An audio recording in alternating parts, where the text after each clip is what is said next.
When they arrived at the magical town, they waited for the elevator. As it opened, a couple stepped out and they entered quickly. Ciola looked even more flustered, which led the girl to think it was probably her first time in a place like that, something she found really cute. They didn't speak as they ascended, staying quiet until they reached the room. Once the door closed, Choi hugged Ciola, both of them visibly embarrassed. Before anything else, Choi reached for some bread Ciola had brought with her. He noticed they weren't in a bag and figured she might be eager to pray. Ciola excused herself, saying she didn't have time to pack them properly because of the rush. She didn't want Choi to start teasing her, but he reminded her that not long ago he had helped clean the chalice. Yet now she was acting like a sweet, innocent girl. Ciola tried to play dumb, though her red face betrayed her. Then, although she seemed upset, she proposed a bet, her embarrassment barely letting her speak. She suggested that whoever spilled the holy water would lose. Intrigued, Choi asked what the loser would have to do. Ciola explained that the winner could make a wish. Even though Choi acted confident, claiming he wouldn't slip so easily, deep down he wasn't so sure. Ciola, too, was uncertain. Despite being the one to propose the challenge, her wounded pride made her doubt her chances of winning. Still, she kept teasing him, asking if he was scared. Annoyed, Choi accepted the bet. Before they started, Choi decided to eat a danonino. When he peeled back the lid, he noticed it was damp from the heat but didn't care. He figured that to win, he needed energy first. Still, he couldn't help but wonder how they ended up in this situation, feeling like he could lose at any moment. Suddenly, Ciola interrupted, asking him to stop eating and start the mass. She felt waiting any longer was a waste of time. In fact, she was close to spilling the water herself, just from watching him eat so distractedly. Choi agreed and began changing into his special attire. While he did, Ciola couldn't take her eyes off him. She hadn't realized until now how athletic Choi's body was. She had never noticed before. When he finished changing, he asked if they were starting. Ciola said she was ready, thinking that finally the sermon would begin. She felt like her soul had been corrupted for some time already, and blamed Choi for it. Choi, meanwhile, kept wondering if Ciola was actually upset with him or just messing around. Still, his desire to win the bet was stronger. They began praying together to calm Ciola's soul. But Choi noticed that due to her supposed corruption, she was radiating a dark aura. What he didn't realize was that Ciola had already spilled the holy water when they first started. Worried, he asked if he was guiding her properly, but Ciola, relieved he couldn't read her mind, kept up the act. They continued reading verses from the Bible, but Choi was close to getting distracted and spilling the water himself. He was impressed that Ciola stayed so calm, though in reality she had already lost 3 times. Looking for a way to make her lose once and for all, Choi remembered the time Ciola asked him if she looked cute. Leaning in close, he whispered that when she was trying on clothes, he had thought she looked really pretty. Ciola, surprised, pretended it was unfair for him to say that. Choi felt he finally had a chance to win, unaware Ciola had already lost 6 times. They kept praying to purify their souls, but Choi wanted to try one more thing. He showed her a picture of a puppy to throw her off. Ciola, embarrassed by what he was doing, watched as Choi peeked at her holy water, suspecting she'd already lost. But Ciola shouted that wasn't true and asked him to leave her alone. Choi decided to stop with the distractions. He wanted to guide her down the right path. Still, as they advanced quickly through the mass, Choi felt the urge to slow things down to help Ciola relax. He wasn't sure if she was okay. Meanwhile, Ciola kept thinking about what Choi had said about how pretty she looked. She felt that if she just avoided showing her embarrassed face, everything would go better. Truthfully, she had already lost 8 times. Choi noticed Ciola seemed a bit distant, so he decided to try something else. He gently tapped her on the back, which caught her by surprise. Choi realized it was a good tactic to throw her off. Every time she spoke nervously, he couldn't help but think how cute she was. Suddenly, Choi started to feel tired, but when he saw Ciola so quiet, he figured maybe she had finally given in. Then, Ciola asked him why he had stopped the sermon, saying she wanted to continue. Choi had no choice but to keep praying with all his faith. Despite his usual teasing, he could tell Ciola genuinely enjoyed everything related to religion. Suddenly, Ciola stepped in front of him, held his face gently, and gave him a sweet kiss. Blushing, she admitted that she truly loved everything about religion. Choi, unable to hold back, decided to teach her everything he knew about God and his teachings, using holy water to purify her soul.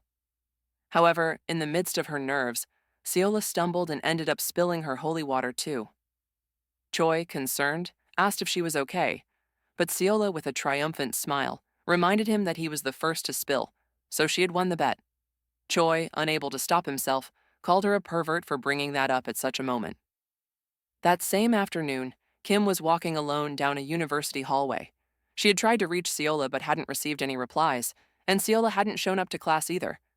As she walked, a guy called out to her. Nervous, Kim greeted him.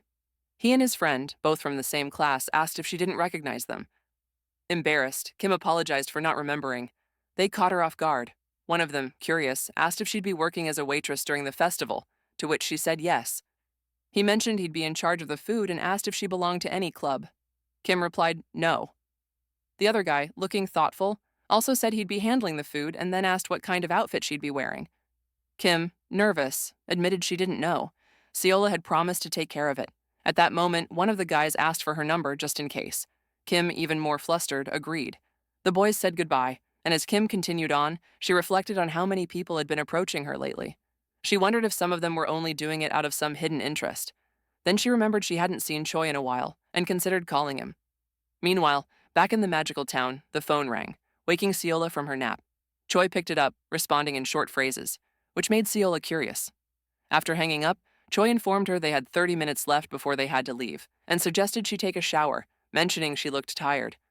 Seola was surprised that such a thing had been said over the phone, and Choi calmly explained that he figured it was her first time, which naturally didn't come as a shock. That clearly annoyed Seola. There was no way he could know that. Still, slightly embarrassed, she admitted it actually was her first time, something that made Choi blush. Seola hurried to take a shower while Choi watched her walk off. Left alone, he decided to call reception again. Meanwhile, Seola couldn't stop thinking about Choi's comment on her looking tired. She knew she wasn't really tired, she had simply fainted, and she still felt like her soul was a little corrupted after everything that had happened. The holy water seemed to be working, as it was still revitalizing her soul. She was sure Choi had to be tired too, and doubted they'd be able to have another mass after this. That's when Choi suddenly ran in, saying they should shower together. Seola, surprised, asked if he hadn't said they had to leave soon, but Choi explained he had extended their stay. Seola, a little puzzled, noticed the chalice Choi was holding was glowing and figured he had extended their time so they could bathe in peace. Choi, however, didn't say anything. Suddenly, a soft squeal came from the bathroom. Back at the university, Yumin was showing Seo how to order food through an app.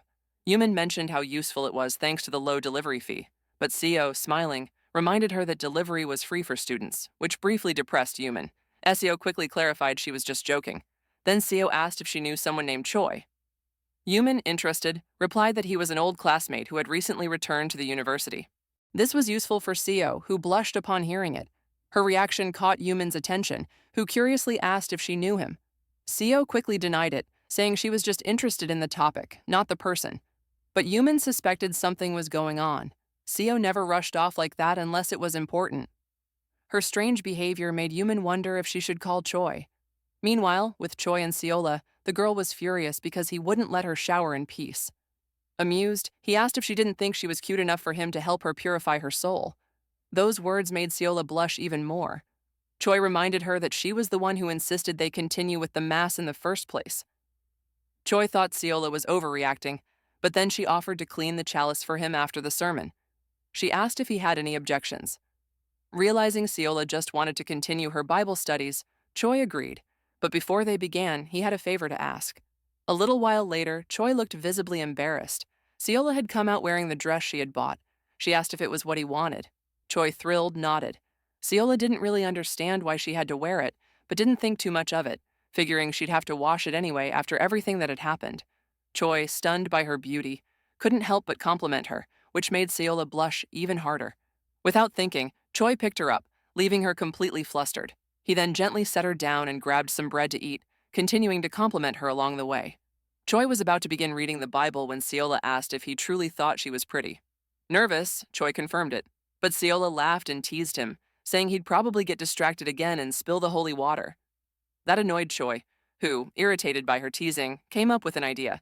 He leaned in and whispered that she was so beautiful and sweet, he couldn't take his eyes off her. Embarrassed, Seola told him not to say things like that. It didn't seem fair. Choi noticed her expression and realized compliments were her biggest weakness. So, with a loud voice, he shouted how beautiful she was. While Seola tried to focus on praying for peace, she knew that if this continued, she would be the one to spill the water. Before that could happen, Choi said he was going to fetch the holy water, but before he stood up, Seola asked for a kiss. Choi, without hesitation, kissed her. Then he went to get the holy water to purify the rest of Seola's sins. When it was all over, Choi admitted how exhausted he felt. They had already completed 3 masses that day. Still, Seola asked him to hand her the chalice, reminding him she had promised to clean it.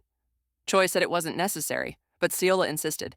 This was her way of thanking him for helping her. As they left the place, Choi looked a little worn out while Seola was in high spirits. She noticed how embarrassed he seemed and decided to tease him a bit. She reminded him about the bet and said she was thinking about what to ask for as her wish.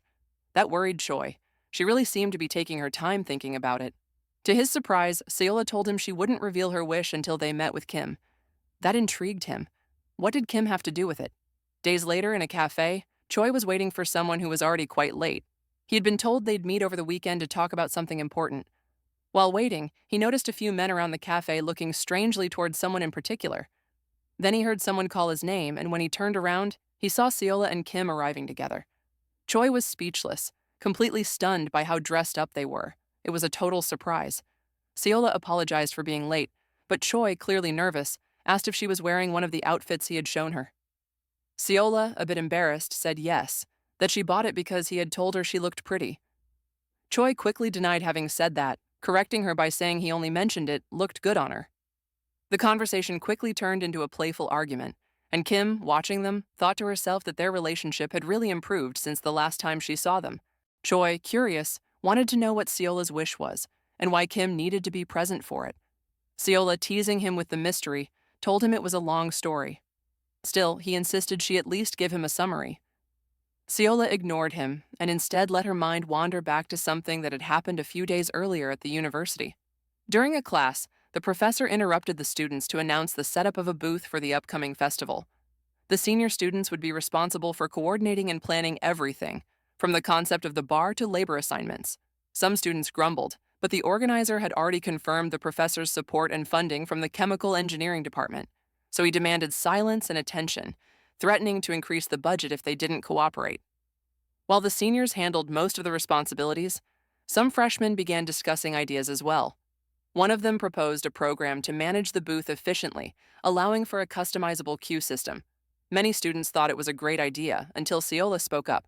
She pointed out that if they made people stand in line, they'd just go to a nearby fast food stall instead. She doubted anyone would visit their booth if they followed that plan. Her comment deflated the group. They knew she was right. Though Seola thought she probably shouldn't have said anything, she hated the idea of losing the bet and having to pay for dinner. One of the girls, annoyed, asked Seola what brilliant idea she had that was better. Seola, aware that most freshman girls couldn't stand her, figured maybe she should have kept quiet, but it was too late for that now. Back in the present, Choi apologized, realizing Seola had offered to help with the planning only because of those sarcastic girls. Even though she hated it, she had taken charge of the menu and drinks for the festival booth. The bar's concept was unique, and Seola knew some people would love it while others might not. That's why she decided to recruit a team of attractive people, like herself and Kim, and also the most handsome guys around. She knew people naturally flocked to booths with attractive staff. Choi, impressed by her strategy, remarked that it was exactly the kind of thing he expected from someone with her experience. He was immediately smacked by Seola, who wasn't in the mood for flattery. Kim, who had been observing their dynamic more closely now, asked Seola if they had invited Choi just to recruit him for the team. Since he was a good-looking guy, Choi proudly commented that he was indeed quite charming. But Seola denied Kim's assumption. She explained that they actually needed even more attractive staff, especially because it was a bar. She was worried about the safety of the girls, knowing they might have to deal with drunk customers or inappropriate coworkers. That's when Choi finally understood. They were asking him to be in charge of security. Seola confirmed it, explaining they'd feel much safer if at least one of their supervisors was able to handle any issues that might come up. Though in his mind Choi felt this could be more of a burden than a favor, Seola emphasized that she wanted him to personally stop any creeps who tried to get too close to Kim. That embarrassed him. He didn't know how to react, but in the end, he agreed with a sigh, realizing the girls' safety mattered. The 2 girls were delighted with his answer. Still, Kim, curious, asked what kind of game they had bet on. Seola, a bit evasive, said it had been a card game, brushing it off casually before deciding it was time to leave. As Kim walked over to Choi to thank him for trusting her, Seola, who had been watching their interaction closely, quickly stepped in between them. Hugging them both tightly, she said she loved seeing her two favorite people getting along so well. But Choi couldn't help but think that she said it like she actually liked him, as a man. Then Seola leaned in and whispered to Choi that if he ever got close to Kim, it had better be only to protect her. Choi nodded, assuring her that's exactly what he'd do. Even though all he wanted that day was for everything to go smoothly, Choi left his apartment early. It was the first day of the festival, and he had agreed to meet Kim, who had invited him that morning. He knew Seola would be busy later with the bar, but what unsettled him was that Kim had asked for them to be alone. That made him recall his first year at university, when he focused entirely on studying without enjoying anything else. He even used to study in the bathroom just to not waste a second. He never joined any events and stayed on the sidelines, feeling like a complete outsider, alone most of the time, until he eventually joined the army. Now, in the present, Choi admitted to himself that he hadn't done much to break that cycle. But today he was determined to help Kim avoid going through the same thing. He even wondered if this could be considered a date. When he arrived at the university, Choi noticed the campus was packed. He wasn't sure if it was just the club events drawing in the crowds. Just then, he heard a familiar voice. It was Kim, greeting him warmly while wearing something charming. She thanked him for coming along even though he must be busy. Choi denied it, though in his mind he knew he didn't really have much else to do. Kim wanted to start the day together, and she led him over to the festival booth board. They wandered through the booths, took some photos, and enjoyed live music from performers in the open air. After a while, Choi grew tired from all the walking and decided to rest while Kim went to the bathroom. As he sat, he felt a sense of relief seeing how happy Kim looked. He thought back to when she used to be more reserved, quietly posting cosplay photos online. It felt like just yesterday. A few moments later, Kim returned and handed him an ice cream. Choi thanked her and offered to pay, but she refused, saying it was a gift, a little thank you for everything they'd been through together. She even promised to treat him to a proper meal another time. Choi was surprised by the gesture and wasn't sure he should accept. It felt a bit odd since she was his junior. But Kim didn't mind the age difference and just smiled, which made Choi blush. Then Kim teased him, saying maybe it wasn't such a good idea to invite him to eat. Seola might get mad. Choi, confused, didn't understand why she brought up Seola since they weren't in a relationship. Seeing his reaction, Kim apologized for the misunderstanding. Choi told her there was nothing to apologize for. Deep down, he knew they weren't dating, but things with Seola were definitely complicated. Kim checked the time and realized it was time to get changed for her shift at the event. Choi decided to go with her since he also needed to prepare. When they arrived at the venue, Choi was impressed with the organization. Even Jane was helping out. The women wore elegant black dresses, while the men wore aprons. It wasn't flashy like the maid outfits some booths used, but it was classy and visually appealing. Choi thought the choice was smart and budget-friendly. While he was looking around, Seola suddenly appeared and commented that he had a good eye. Choi jumped, not realizing she was there. But when he looked at her, he was struck by how great she looked, especially how cute she was. Seola, turning away, asked him not to say things like that out of nowhere, because it made her want to believe him. Choi noticed that the girls hanging out with Kim were the same ones who used to give Seola a hard time. Curious, he asked how she had convinced them to work with her. Seola explained that she simply complimented them politely and asked if they wanted to be staff. She knew that most girls didn't mind being called pretty. Choi, amused, compared her to a manipulative tactician, earning a slap on the arm from her. Kim watched the whole scene. Then Seola reminded Choi of a promise he'd made. He immediately understood what she meant and approached the group of guys who hadn't been selected to work at the bar. He gathered them around, explained the importance of maintaining security, and handed them a list of duties. While he gave instructions, one guy, distracted by his phone, suddenly exclaimed in shock, "Beauty had posted again." Everyone rushed to see what it was. The post was a photo of the influencer Beauty, posing as naturally as God made her, announcing she'd be dressed that way the whole day. Choi stood frozen, slowly connecting the dots. He remembered that Kim had gone missing briefly that morning, to the bathroom. This made him blush deeply, wondering what Kim might be planning for the festival. A few minutes later, Kim realized her maid uniform was a bit tight, which made her feel a little uncomfortable. Before she could do anything about it, Da appeared and commented on how cute she looked in the outfit. Kim, slightly nervous, thanked him for the compliment, but Da also asked why she hadn't responded to his messages. Kim apologized, explaining that she hadn't seen them because she was changing and was just about to check them. Still, Da brushed it off, saying he only wanted to know what time she would arrive. Just then, Jimin, who was nearby, interrupted the conversation, accusing Da of being terrible at his job. Da looked confused, But Jimin stepped between them and jokingly warned Kim that Da was a workaholic and she should be careful around him. Jimin's friend then arrived and also complimented Kim, noting how much she stood out without her glasses. Kim thanked them, but soon all attention shifted to the student Seola had brought to manage security. However, the girls didn't seem very confident in him, even though it was clear he was close to Seola. Some even recognized him, mentioning that he was well known and that even Yumin, the professor's assistant, was familiar with Choi. These comments made Kim feel a bit down. The festival was in full swing, and the tents from the different departments continued drawing crowds. The business department, for instance, was selling a variety of goods, but everyone's attention was on the engineering department's bar, where both the guys and girls stood out thanks to their good looks and charm. The bar was filling up quickly. One engineering student complimented Seola's excellent work, even letting her call him Appa as a thank you. Still, Seola was more focused on making sure nothing went wrong, especially with drunk customers. At that moment, one customer approached Jimin and asked for her phone number, saying he thought she was very pretty. His friends encouraged him from behind, but Jimin politely told him she had a boyfriend. Despite the rejection, the guy insisted.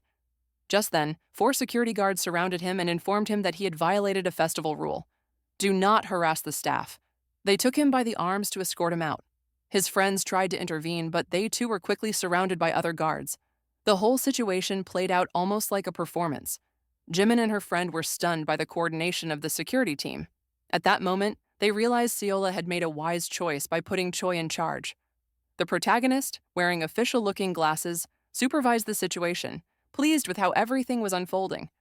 2 of his subordinates approached and informed him that 4 people had been removed without incident, and the whole scene had actually attracted more attention to the event.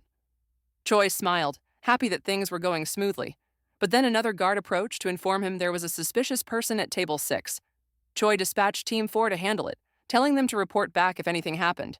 The plan went off without a hitch, and Choi was pleased with how well his team performed. He knew that thanks to the number of guys in the engineering department, they could manage security strategy efficiently, which reassured him, especially since this meant fulfilling Seola's request wouldn't be a problem. However, what really worried Choi was Kim. He remembered that under her maid uniform, she may not have been wearing much, and he recalled a photo she had posted earlier and quickly deleted. He grew nervous at the idea that her skirt might accidentally fly up or that something could be exposed. He wanted to be ready to cover her quickly if anything happened. Meanwhile, he watched as Kim nearly slipped, but thankfully nothing happened. Still, he couldn't relax. He felt like something unexpected could happen at any moment. Later on, they closed the bar earlier than planned because they had run out of ingredients. Everyone congratulated Seola for the success of her idea and the excellent work she had done, though she thanked the others for their collaboration. At that moment, Jimin approached with a smile, extending her hand to Seola, acknowledging the effort she had made. Jimin even mentioned that at first, she had believed the terrible rumors she had heard about Seola, but now regretted doing so. Seola accepted her apology and returned the handshake, also congratulating her on her work. While the engineering department was planning a party to celebrate, Seola seemed more interested in knowing where Kim was. Da, who was nearby, mentioned that she had heard Kim say she was going to change clothes because she had gotten a bit dirty. However, they also noticed Choi's absence, as they wanted to invite him to the party. Intrigued, Seola took out her phone and sent a message to Choi, asking if he would attend the party since they were waiting for him. Choi replied that he had to leave earlier due to an important matter, which piqued Seola's curiosity. Meanwhile, Choi was walking down a university hallway, checking his phone. He had sent a message to Kim asking where she was, but she only responded with a photo, challenging him to guess her location. Recognizing the background of the image, Choi assumed she was in the computer lab, the same place where they had first met. Upon arriving there, Choi entered, asking if Kim was present. The girl, a bit nervous, tried to stop him, as she was in the middle of putting on a cow costume. The situation left Choi completely bewildered, not fully understanding what was happening. Meanwhile, the group continued discussing the details for the celebration, considering reserving a venue for the party. Mino reminded them that Choi had said he would join them later when he was free, prompting Seola to approach Minsu to ask more about it. Back with Choi, he couldn't stop wondering why Kim was wearing that cow costume, especially curious about why she had chosen that particular outfit. Kim, noticing his curiosity, thought that maybe Choi would have preferred a cat cosplay, which made Choi reflect on how good she would look in any of those costumes. However, he set aside that thought, wanting to know the reason behind her choice. Kim began to explain that the day before, while all the girls were trying on their maid outfits, they took a group photo because they looked great. During that session, Jimin showed her friend some cat ears, and although her friend didn't understand where she had gotten them, Jimin was fascinated by them. Her friend, on the other hand, joked that such cosplay should be reserved for her boyfriend. Kim, who had been listening to the entire conversation between the two girls, felt a bit out of place but just laughed nervously. Jimin and her friend, aware of Kim's potential, playfully commented that if she did a cow cosplay, the guys would go crazy over how good she would look. They even felt a bit discouraged trying to compare themselves to her. Back in the present, Choi asked Kim if that was the reason she had called him, to see if he liked the type of cosplay she was wearing. Kim, somewhat embarrassed, confirmed it. Still, Choi couldn't help but recall that she had posted a photo online again, leading him to ask why she had done it. Kim, blushing, confessed that she had done it because she didn't know how else to get his attention. This intrigued Choi. Kim continued explaining that she wanted to get closer to him because she felt Choi was becoming very popular. Although Choi nervously denied being popular, the girl pointed out how close he was with Seola, Yumin, and other classmates. She felt that if she hadn't posted the photo, Choi wouldn't have come looking for her. At that moment, Choi, embarrassed, knew deep down that even if she hadn't posted the photo, he would have gone immediately if he knew she was in cosplay. Upon hearing this, Kim mentioned that she felt she looked weird, but Choi quickly reassured her, saying she looked cute and sweet. However, Kim wanted a deeper response from Choi. She asked if it really bothered him that she did those kinds of things, and if he also had certain dangerous desires that were hard to manage with other girls, especially since she expected honesty from him. Choi, feeling the pressure of Kim's questions, was aware that he too had sought out such places, though now wasn't the time to admit it. Kim, however, was certain he had done something similar. Choi tried to shift the conversation to their first prayer session at the university, but Kim interjected, asking if the same had happened with Seola. Choi could only recall the day Seola was hiding, and nervously claimed it was a misunderstanding. Yet Kim wasn't easily fooled and knew he was avoiding the truth, which left Choi feeling downcast upon being caught. With a compassionate look, Kim asked if Choi and Seola were dating, but now understood why he kept denying it. She then questioned if they had shared a prayer session. Although Choi wasn't in a relationship with Seola, he nervously admitted they had indeed shared prayers. Internally confused about the direction of the conversation, Choi struggled to find the right words to avoid hurting Kim's feelings. Kim, on her part, expressed that she too wanted to have a prayer session. She confessed that since their session, she had been thinking a lot about spirituality, and posting photos online helped calm those thoughts. Kim feared that, in Choi's eyes, she might seem odd or inappropriate for being so focused on these matters, but he didn't see it that way. Still, he acknowledged that the situation was taking a risky turn. The girl felt relieved by his understanding. Kim recalled the day she drank too much juice and said she had made a mistake, when in reality, she just wanted another prayer session. This confession made her realize how much she desired to be closer to him, not just as a prayer partner, but as something more. However, she doubted if she was worthy of being his girlfriend, thinking there were many other girls around him who were more suitable, as she couldn't even imagine being by his side. Even now, with all she had confessed, which might make her seem a bit inappropriate, she hoped he would accept their casual relationship. Choi, somewhat taken aback by the confession, wanted to know if Kim would refrain from doing anything risky. She felt that if it was with him, she was willing to try. Blushing, Kim added that she'd like him to see her next time in a sheep costume, as she had mentioned before.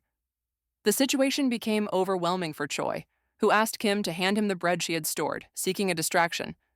As he was about to start eating, Kim interrupted, telling him that from that moment on, he could ask her for anything he wanted, as she would do her best. This left Choi in shock. An idea struck him, and he told Kim that since she was wearing a costume he liked, he wanted her to do something for him. Nervous but willing, Kim understood that Choi wanted her to clean the chalice as they did in Russia, which made him blush even more. Choi, unsure if Kim truly had feelings for him or just wanted to continue the prayer sessions, decided it was better to set aside those risky thoughts for now. Despite everything, Choi couldn't deny the power emanating from Kim's innocence, something he simply couldn't resist. That night, Choi noticed that Kim had improved her technique learned from Russian videos. She had been practicing because she wanted Choi to see how she had perfected the chalice cleaning, something he appreciated, recognizing her effort. Still, Kim confessed that she could no longer bear the pain in her soul, so Choi prepared the space for them to pray together. Observing that Kim was starting to emit a dark aura, he decided to read her some Bible passages. But Kim asked him to treat her as just a follower having a spiritual encounter. Choi agreed and began reading the verses, hoping she would help him find God. At that moment, Kim mentioned she could bring holy water, which Choi appreciated, although he ended up spilling some on her when he stumbled. Choi thought Kim was too obedient, which made him somewhat uncomfortable, as he didn't know if he should continue with this. However, Kim took the chalice to finish cleaning it, making Choi find her even more endearing. Kim noticed Choi's gaze and asked if he truly thought she looked good. Choi replied sincerely, saying that since that morning, her expression had captivated him with its sweetness. Kim understood his words, as the chalice seemed to shine with the honesty of his feelings. Choi admitted he was being overly candid, but wanted to help Kim correct her mistake before proceeding. However, Kim suggested having another prayer session first. Before starting, Kim changed into her waitress outfit and asked Choi for his opinion. Curious, Choi inquired if she was wearing anything underneath. Slightly embarrassed, Kim revealed she had on a bikini, assuring him she wouldn't be careless otherwise. Still, Choi found it risky, especially since Kim had posted a picture earlier that day. Blushing, Kim asked Choi to take a photo of her, but promised not to share it publicly, wanting it as a keepsake. Choi realized Kim had such interests and, noticing her enthusiasm, agreed but requested she use her own phone. Grateful, Kim smiled, though Choi asked her not to thank him, feeling he was the one being blessed. Not fully understanding her desire for a photo with him, Choi suggested Kim pose as if she were singing, something she had anticipated. She agreed, hoping it would excite him more. When Kim struck a singing pose, Choi couldn't believe how much he enjoyed seeing her that way. While Kim sang, Choi was impressed by her comfort performing in front of him. Though she felt shy under his gaze, she was also thrilled. Choi mentioned he wanted to pray at that moment, but Kim stopped him, asking if he'd prefer recording a video of her singing instead of just taking a photo. Choi, a bit confused, continued watching her. Even though they were in an empty building, Kim's singing echoed through the halls. Choi signaled for her to lower her voice, warning he didn't want anyone catching them making noise. Kim apologized but found it hard to stop. Choi felt tormented just watching her, finding her incredibly cute and wanting to embrace her. Meanwhile, Kim, though somewhat embarrassed, was happy that Choi was the one recording her, especially since she knew she was about to spill some holy water on camera. Eventually, Choi couldn't hold back and hugged Kim, initiating a prayer. Kim asked him to wait, but Choi ignored her request and began reciting religious chants, unable to stay still. He noticed Kim seemed to be battling something within her soul, to which she explained that for a woman to achieve inner peace, she had to expel all evil from her being, which only happens when darkness starts to emerge. This made Choi reflect on her words, finding it an interesting point to remember. However, Kim noticed Choi was lost in thought and confronted him, asking if he was thinking about another woman. Choi thought to himself that women were terrifying with their sixth sense. He tried to deny he was thinking of someone else, but Kim asked again if he only thought about her during their prayers. Nervously, Choi responded with another question, wondering why he wouldn't think of her. Despite the tension, they continued praying together to find their path to the Lord. When Choi felt Kim was about to find her inner peace, she confirmed she was on the verge of going crazy.